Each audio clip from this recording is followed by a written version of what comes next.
गेल्या 2 वर्षात विद्यापीठ निधी तसेच पीएम उषा प्रकल्पाअंतर्गत सुमारे 77 कोटींच्या पायाभूत सुविधा उभारण्यात आल्या आहेत.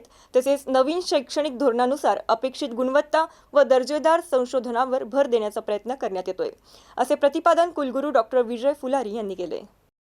डॉक्टर बाबासाहेब आंबेडकर मराठवाडा विद्यापीठाचे कुलगुरू डॉक्टर विजय फुलारी यांनी 24 जानेवारी 2024 रोजी कुलगुरू पदाची सूत्रे घेतली. द्विवर्ष पूर्तीनिमित्त माननीय कुलगुरू यांनी पत्रकारांशी संवाद साधला. गेल्या 2 वर्षात झालेल्या विकास कामांची माहिती यांनी दिली. यावेळी बोलताना त्यांनी सांगितले की गेल्या 2 वर्षात विद्यापीठ निधीतून तसेच पीएम उषा प्रकल्पातील एकूण 77 कोटी 40 लाख रुपयांची पायाभूत विकास कामे पूर्ण करण्यात आली आहेत. विद्यापीठाच्या वतीने सुरू असलेल्या कामांची माहिती दिली. यावेळी बोलताना त्यांनी सांगितले की विद्यार्थ्यांसाठी भोजन कक्ष उभारणीचे काम सुरू आहे. Stress buster recreation facility centre नवीन इमारत यांचे काम सुद्धा सुरू आहे, अशी माहिती यावेळी कुलगुरू यांनी दिली. यावेळी कुलगुरू डॉक्टर वाल्मिकी सरवदे, कुलसचिव डॉक्टर प्रशांत अमृतकर, संचालक डॉक्टर BN डोळे, डॉक्टर संजय शिंदे आदींची उपस्थिती होती.